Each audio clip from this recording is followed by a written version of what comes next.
Hey, welcome back everyone. It is now September 25th of 2022, and we are just around the corner from finally getting Tales of the Jedi on Disney+, one of the most anticipated animated TV shows by Disney and Lucasfilm as of yet. This is Mike Zero. Make sure to subscribe if you are new to the channel for future Star Wars updates.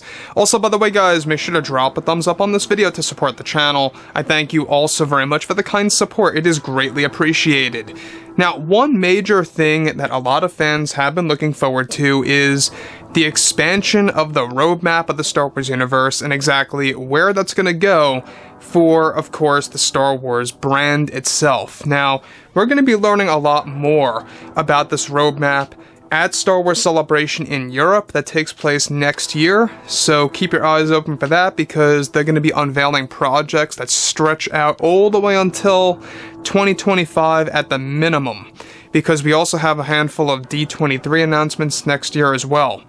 Now, with that being said, what's even all the more exciting is exactly what Favreau and Filoni are behind, of course, when it comes to all of the new Star Wars projects that are in the works, new plans being done and greenlit by Disney executives, and what Disney CEO Bob Chapek has been up to. However, when it all dwindles down to the new Star Wars movies, is where a lot of people have been very curious, right? A lot of people are very curious about the new movies and exactly what's going on with all of that behind the scenes ever since Rogue Squadron pretty much, is pretty much out of the picture at this point in time, to say the least. I mean, Patty Jenkins had a lot of creative issues. That show, or that movie I should say, is pretty much off the roadmap. And Taika Waititi's movie as well is not going so hot right now. So, what's even all the more exciting is that currently Disney and Lucasfilm are actively developing several spin-off shows and new shows in general to expand the roadmap for Star Wars by Favreau and Filoni. However, it's noted that recently CEO Bob Chapek greenlit a brand new Star Wars trilogy that is set to be announced by the end of next year that will be considered a new sequel trilogy that also takes place after Return of the Jedi.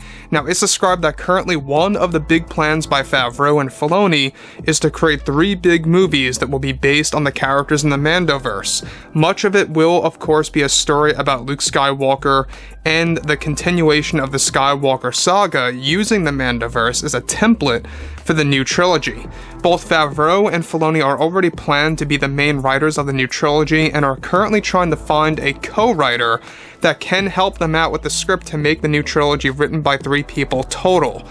Now, as of late, Disney executives are dealing on, of course, and debating on whether or not these should come out in theaters or arrive on Disney+. Now, the new trilogy will also focus on a brand new war that's going to take place in the new movies and will be teased in the upcoming Mandalorian Season 4. Now, Favreau and Filoni are looking to set up a brand new dark-side villain that will be the main villain of the new trilogy that will also be teased in the 4th season of Mando. Now, let me pause here quickly for a second.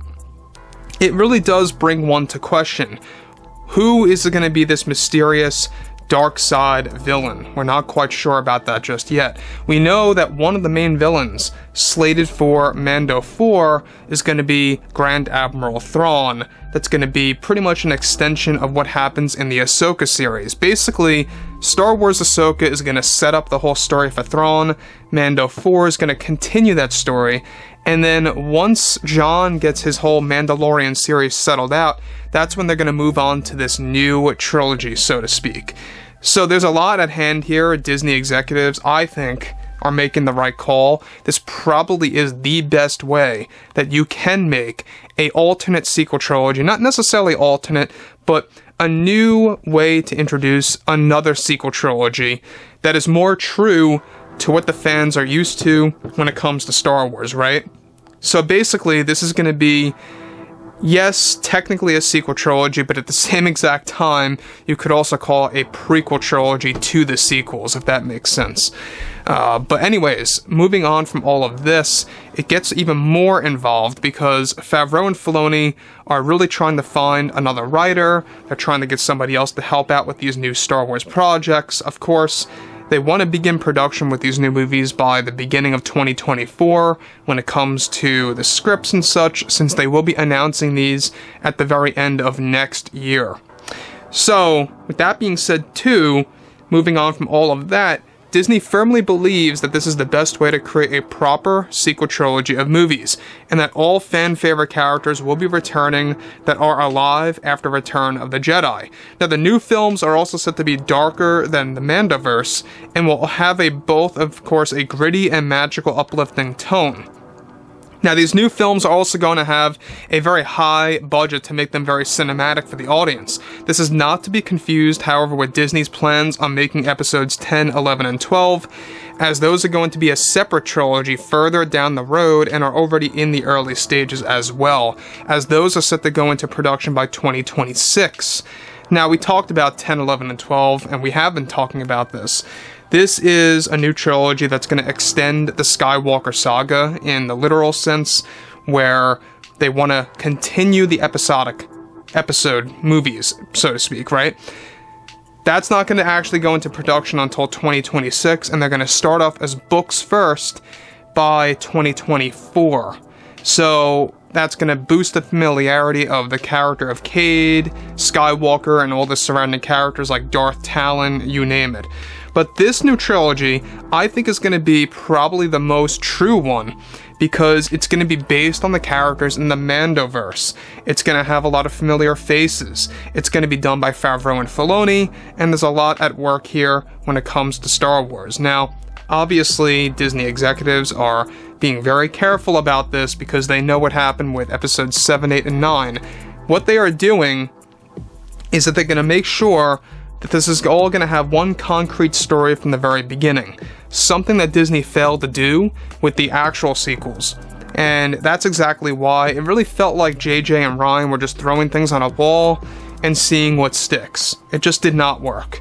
And at the end of the day too, that's why it felt so disjointed at times. It really did not feel like it was going anywhere. You know, it really felt like a car swerving back and forth on a road. It just didn't make sense. So, when you look at it like this too, this new trilogy, in a sense, is very well going to reunite the fandom easily, as long as it's executed well, as long as Favreau and Filoni know what they're doing, which I believe that they do, and the fact that it is going to focus on Luke once again, I think is great news. Now, ILM is going to be stepping in with their new revolutionary technology to really make this something quite impressive.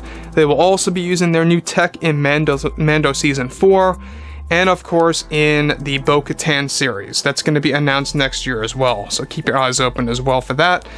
A lot of things are on the horizon. I think that we're finally seeing a light at the end of the tunnel here, based on what Favreau and Filoni got Disney to greenlight, and what the executives are very, very optimistic about. And when you look back at what Favreau and Filoni are building or have built already, they're really on a roll if you think about it. They had a little speed bump with the Book of Boba. Kenobi was not their fault. They were not involved with that at all. That was all Kathleen Kennedy. So really, Boba Fett was the only big speed bump that they had to deal with, and a lot of that had to do with Robert Rodriguez. So anyways, guys, drop a comment below. Let me know what you guys have to say about this below in the comments, and if you guys did enjoy the content for today, make sure to drop a thumbs up on this video to support the channel. I thank you all so very much for the kind support, and I'll catch you guys next time.